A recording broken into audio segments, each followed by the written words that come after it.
Women over 35 have hit the wall. Men do not like older women. Would you ever date an older woman? No. Today, I am feeling super defeated. Like, I really just don't know if this dating thing is for me. I did just end a 4-month dating relationship, and it was tough for me to end this because there were so many good things about this relationship, but there was a red flag. Dating after 40 is exposing a reality many women didn't expect. The choices made earlier in life don't disappear. They compound. Men haven't suddenly changed. Their priorities, standards, and willingness to compromise have. So the question is, what happens when the men who were once overlooked are no longer waiting? So I was dating someone exclusively, or so I thought, and I invited him to a romantic weekend where we could be on my boat at Lake Conroe in Texas, and I got a suite that overlooked the lake. It had windows, the most beautiful views, and I'm like, yay, this is going to be a great weekend. And so I also invited some of my girlfriends to come with us and go on the boat. And I do not drink on water. It's just a personal preference. I had to be resuscitated back to life when I was a little girl because I went under the water. And anyway, so I just don't drink on water. But I don't mind if other people do, as long as they're responsible. So we're the music and having a good time. Everybody's vibing. And the guy I'm dating asked my girlfriend on a date. I said, "What are you doing, sir?" I agree. She's hot. I am not into women, but if I was, I'd ask her out too. But hey, you're dating me. Like, you might be ready to become fish food. I can't believe he did that. Yeah, game over. Ugh.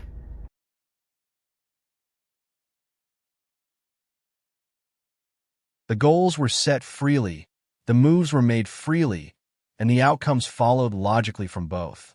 Arriving at the consequences of autonomous choices and expecting sympathy for the arrival is not a coherent position. On the sequence or stop running it. Today, I am feeling super defeated. Like, I really just don't know if this dating thing is for me. Like, I think I might just need to stay single for whatever days that I have left on earth, because it just ain't working. It's frustrating. It's depressing. For real. And I know I'm going to have everybody say, oh, in time, you know, God has a plan. Your time will come. Be patient. Y'all have no idea how patient I've been. Like, for real. I've spent time working on myself. I've just stayed single. I've tried it all. I've tried dating what I normally wouldn't date. I've tried it all. It's just not working. I feel like it's just impossible these days. It's a headache. Like, I want my mom and dad's love, and I know I'm almost 51 and I won't have 50 years of marriage, but oh God, like, seriously. Ugh. Weird how I ended up as a girl who works. I don't know how that happened. The empowerment quotes don't hold the door open at night. The independence slogans don't sit with you when the weight gets heavy. The men who were rolled past on the way to something more exciting have their own lives now and aren't monitoring the door for a return visit. The silence that followed wasn't imposed. It was built one dismissal at a time. I did just end a 4-month dating relationship, and it was tough for me to end this because there were so many good things about this relationship, but there was a red flag that I ignore. That this red flag I swear by now, and this even proves my theory even further. But typically, if someone says anything about drama, I don't do drama, no drama queens, This is one of the biggest red flags to me, because these are the people, it means one of three things to me. It means that they actually love drama, they attract drama, they cause drama, which I want nothing to do with, right? The second thing that it could mean is that, hey, don't bring me your everyday problems.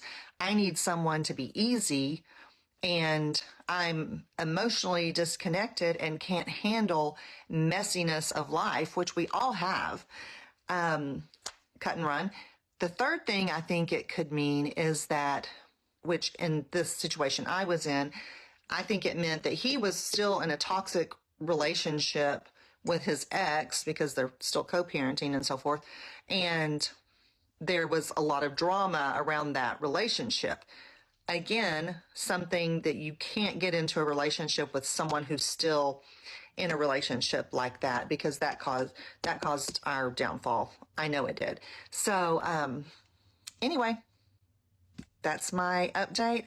And moving on. Also, I'm not going to go exclusive with anyone early on. I'm going to date multiple people at the same time, because it takes too long to get to know someone to the level whether you want to be in a long-term relationship with them. It took me 4 months.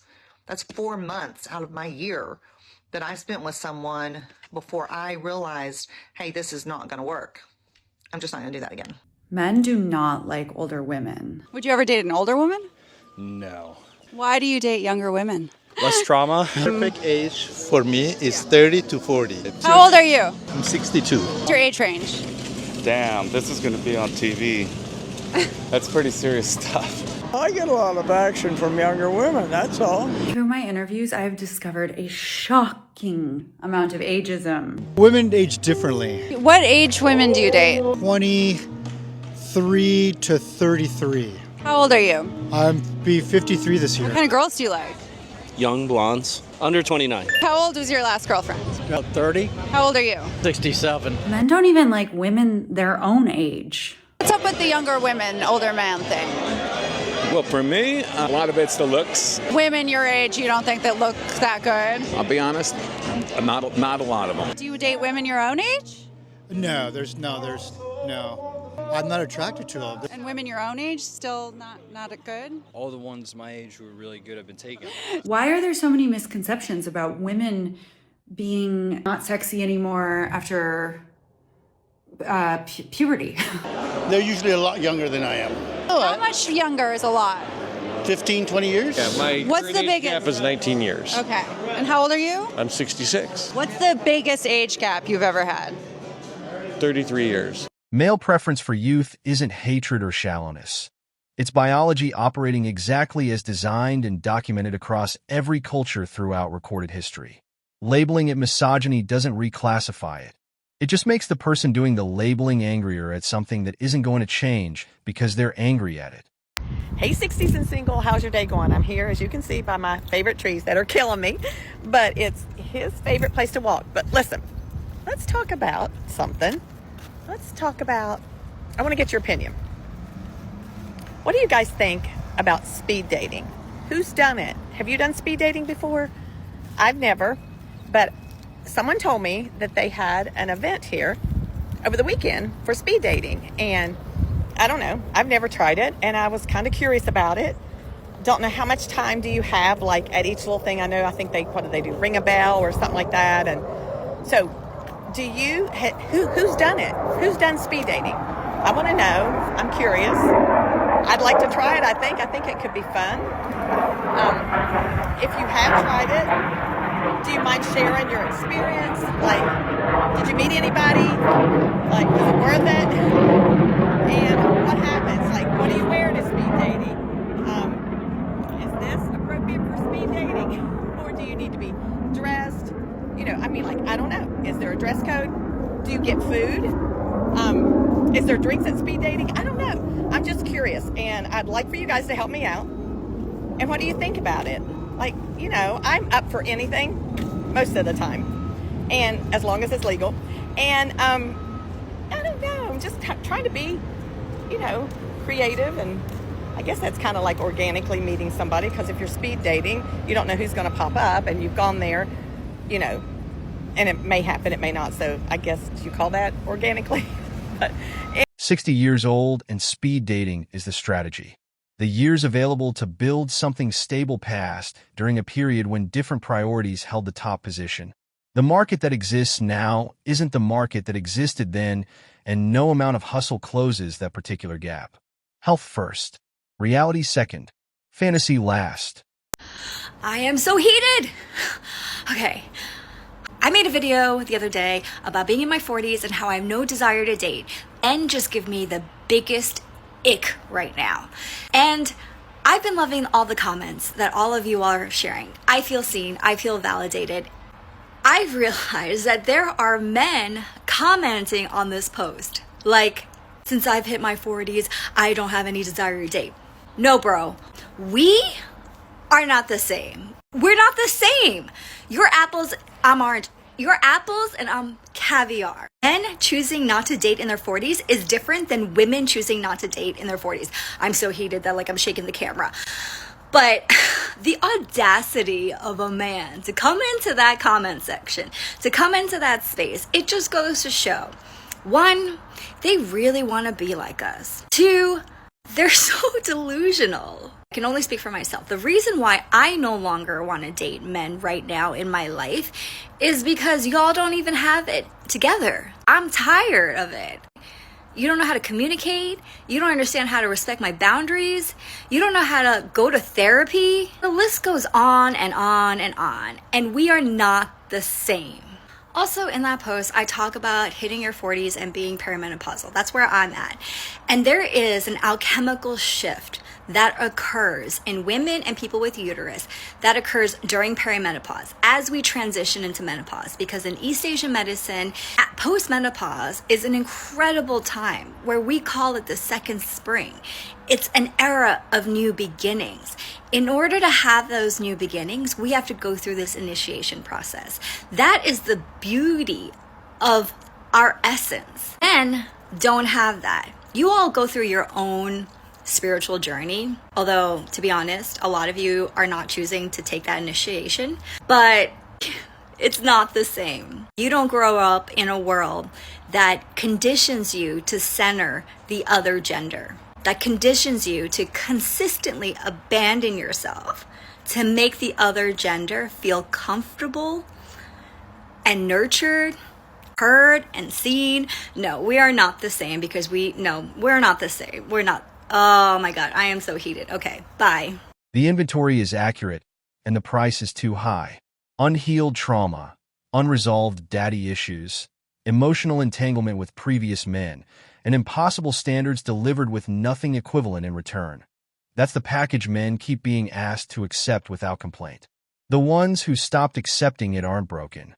They're the first ones who finally read the label. Lunch date at the weekend, which was really nice. He's nice, we get on well, obviously fancy each other. And then, to cut a long story short, we ended up seeing each other again on Sunday evening. And again, that went really well. And we had arranged to meet up this week, actually tonight, for dinner as well. I just feel like, as much as he's a really nice guy, I just don't think we're looking for the same things. Maybe I'm being unreasonable. Maybe I'm sabotaging it. Maybe it's all me. I don't know. But I just want somebody to act like they are excited by me. Sorry, my cat is desperate to get in the room. Can you hear it trying to knock on the door? Yeah, I want somebody to really want to see me, want to learn about me. And as much as I like this guy, he didn't ask me questions about myself. He didn't seem keen to find out about me. I just think the best thing to do is to knock it on the head now. The final straw really was that we're due to meet up tonight. He was driving past my house on his way back from work, and he sent me a message. But we'd been chatting backwards and forwards via text last night, and sort of later on in the evening I said, checking we're still okay for tomorrow. And he came back and said, well, to be honest, I've got quite a lot to do on Friday and I should probably get back, and maybe we can do one day next week instead. Which is all fine. It's not that I'm unreasonable, but if you're driving past my house, could you not pop in for like half an hour? I would, if he'd said to me, I'd really like to see you, but I haven't got a lot of time. Is it okay if I just drop in for half an hour and we can have a quick cup of tea? I'd been fine, but he didn't make any arrangements to he said maybe we can do one day next week. I was thinking it's Wednesday. It's Wednesday, you know. We've got the whole weekend ahead of us, and you know, you've not made any reference to meeting up over the weekend, or I haven't actually said, you know, I can't do today, but I can do Monday or anything like that. So I just thought, right, I'm going to leave it and see what he says. So I didn't really know what to reply to him, to be honest. So I didn't actually respond. And he's not been in touch at all since. So I feel like that was the right decision. I know perhaps people will think that, you know, that's not fair and I should perhaps give him a bit more of a chance. It isn't just that. There's some other things. And the main thing really is that I just don't think he's the right personality for me. Yeah, I fancy him and he clearly, you know, fancies me, but that's not enough. You've got to want to get to know somebody. I want to feel something here, do you know what I mean? Or feel that it can grow into something. And I just think, you know, he's quite guarded and he's lovely, but he's just not right for me. So that's where I am. It's not great, is it? I have to say, I'm surprised that I'm finding it as difficult as I am. And it's all down to how much people are prepared to give and commit. And I mean, nobody needs to commit, obviously, in the, you know, the early stages. I get that. But they've got to be interested in you. And if I feel that they're, you know, you're kind of dragging somebody along at the beginning, then it's not going to work. It's not going to work. It's all about energy, isn't it? Energy. That's what I think. So let me know. Am I being ridiculous? I'm turning 40 this year and everything is just hitting me right now. It's like not where I wanted to be. I haven't succeeded at anything. Have I even tried? Like, I don't even know anymore. I don't know how to do anything. I don't know how to cope with anything. And I'm like, I don't know how to, I did this whole growing thing wrong. Like I'm supposed to be an adult. I'm supposed to be able to handle these things, and I can't handle anything. And I literally am just realizing, like, it's been 40 years of this, and like, it's 40 years of just being confused and not knowing, and like figuring things out slower, and like not, like, I haven't built anything. I have nothing like to show for this time. I just don't know what I'm doing here, and I'm lost. I'm afraid, and For decades of choices, for decades of consequences accumulating quietly. The music stopping isn't bad luck or injustice. It's just the song ending on schedule. Stability was available and declined. The bill for that decision arrives without a payment plan option. Women over 35 have hit the wall. This is true and untrue at the same time, and let me explain why I say this, okay? For my professional expertise, I have worked with hundreds of women, and I have worked with a lot of women over the age of 35. Now, there's a group of those women who have absolutely no issues with dating, no issues with encountering men who want to be with them, who want to commit to them, who want to be serious about them. Then you have another group of women who have a very difficult time with those exact same things. Now, I want y'all to remember that. The thing that young women have on their side is youth. So women in their early 20s, mid 20s, you know what I'm saying? Even like this 20s period, but especially like the early and mid. They are young. They're supple, right?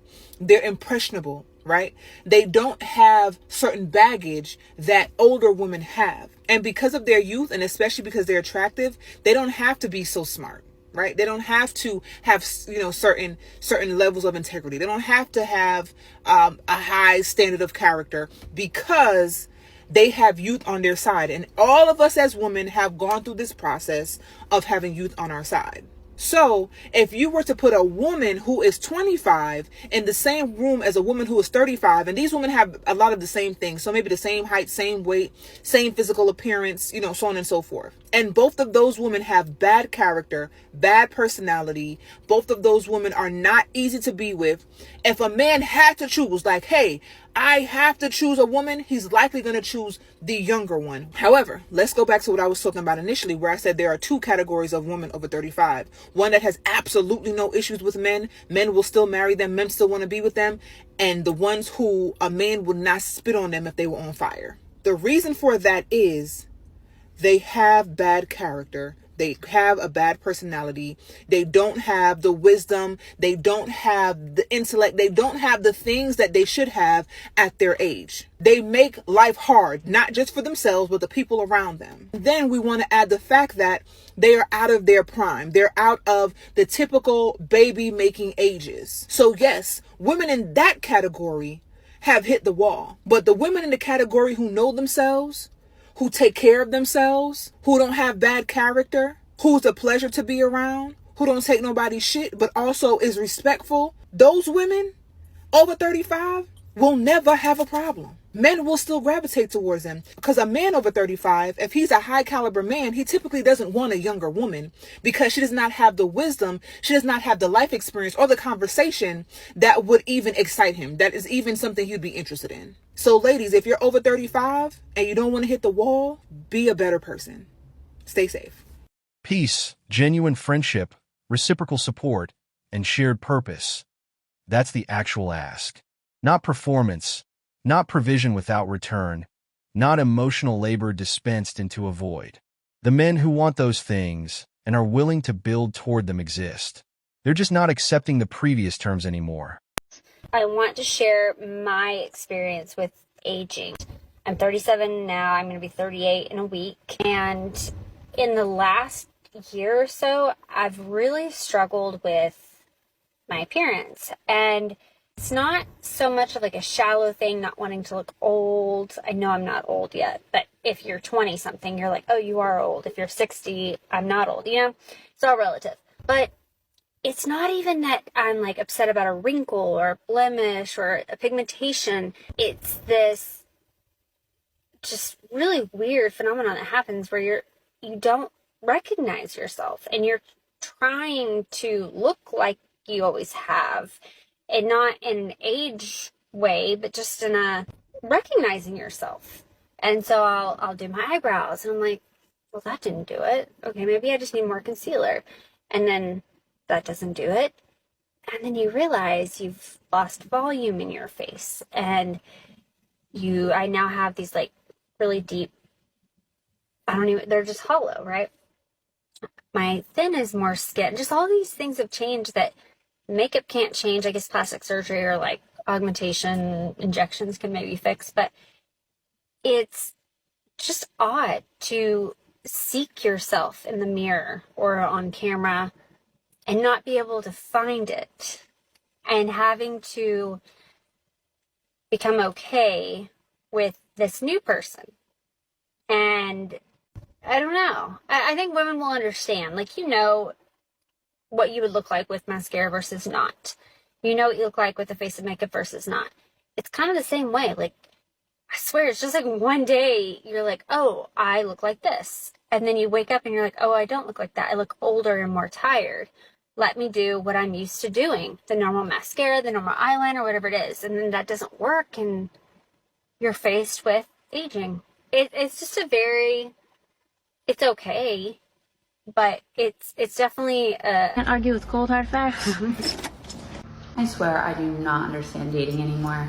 These are the dozen of red roses that my date I went out with the other night for the second time picked me up and brought me. He proceeded to talk about all of our future dates, making plans with me. He invited me on a ski trip to Mammoth this weekend. It was a little bit love bombing behavior, so I was like pretty quiet and like not really engaging with it, but not necessarily like shutting it down or saying I'm not interested. We went out to dinner, we went out to ice cream, great chat, great time. He drives me home and in the car, he asks me if he can kiss me goodnight. And I say, oh no, like I'm just gonna like give you a hug, which I think is appropriate behavior for a second date when you don't know someone that well. And the boy ghosts me. I have not heard from him since the date. And so these roses now mock me in my apartment. They are very pretty, but what the hell? I never have, perhaps I never will. The preference shifted, and the market followed it. Men pursuing younger women who approach them with warmth and appreciation rather than additions and attitude aren't doing anything that requires explanation. Respectful and supportive was always the ask. It was just chronically underdelivered by the demographic, now most vocal about its absence. Sean, it's okay. It's okay. Sometimes pain and hurt can come in all ways, son. I'm just so tired of being hurt. I know you're tired, son. I know you're tired, baby girl. I know you're tired. It's okay. It's right here, son. It's right here. You can release it. Release every pain and every memory you have. You take this. Your story, Sean. You hear me? Yes. This is your story. Baby girl, this is your story. And we're gonna take it. And I'm gonna put your story side of a counter. And I want you to take that candle, son. You hear me, baby girl? You take that candle. Look into the mirror. And I want you to say to yourself, Sean, love me. It's you, son. You. This is your destiny. Gotta love yourself. This is your story. And I want you to blow out. The party felt permanent until it wasn't. Good men rejected in favor of excitement, and ego gratification didn't wait to be rediscovered. They moved on and built lives with women who saw their value in real time rather than in retrospect. The DMs dried up because the market updated its pricing. The silence now is just accurate feedback arriving late. Y'all not gonna believe this. I went on my first date with a guy named Joe last night. I had such a wild time. Let me tell you, you're not gonna believe this. It turned out fantastic. Yes, girls, guys, it turned out fantastic. I had such a nice time. There was a scary little moment at the door. When we got there, this restaurant was packed. I mean, I didn't know if they were giving something away in there or what, because that parking lot was loaded with people. I ended up parking at the business next door and walking over there. And I got up close to the door, and there was people all outside and people all in the lobby. You could see that there was, it was going to be a long wait. And I said, looked in my purse and thought when I got there, I'd locked my car and stuff. And I thought, oh, I forgot my phone. I'm going to have to hike all the way back across this parking lot in that next field so I can go get my phone. And luckily I found it in my purse. And there was a lady watching me. She said, you okay? Because I just stopped in my tracks and, and I'm having this whole, thing in my head. And I said, no, I found my phone. I said, I thought I was going to have to hike back across this place to go get my phone. And she started laughing. She said, oh, it's been a long wait here. I said, yeah. I said, my friend is here waiting. Now, hopefully it won't be too long. So I texted him and I said, I'm here. I'm at the door. Where are you? Because there's a lot of people everywhere. I mean, really, it was like an outdoor party. And he texted me back and he said this. He said, I'm inside next to the hostess stand and I have on a black hat and I'm the only one in here with a black hat. And I just went, oh, no. And I thought, well, maybe we're here now. So I went in and I forced my way through the crowd and the little children that were there because they were having a party or something for a family. And so there was a big group. Everybody had 2 kids with them, and so those little ones everywhere, knee high. So I weed through that and I get to him. He stands up. He says, it's so glad to see you again. Now, he and I had met very briefly a few months ago, but I hadn't, I couldn't have picked him out of a crowd. Honestly, I couldn't have.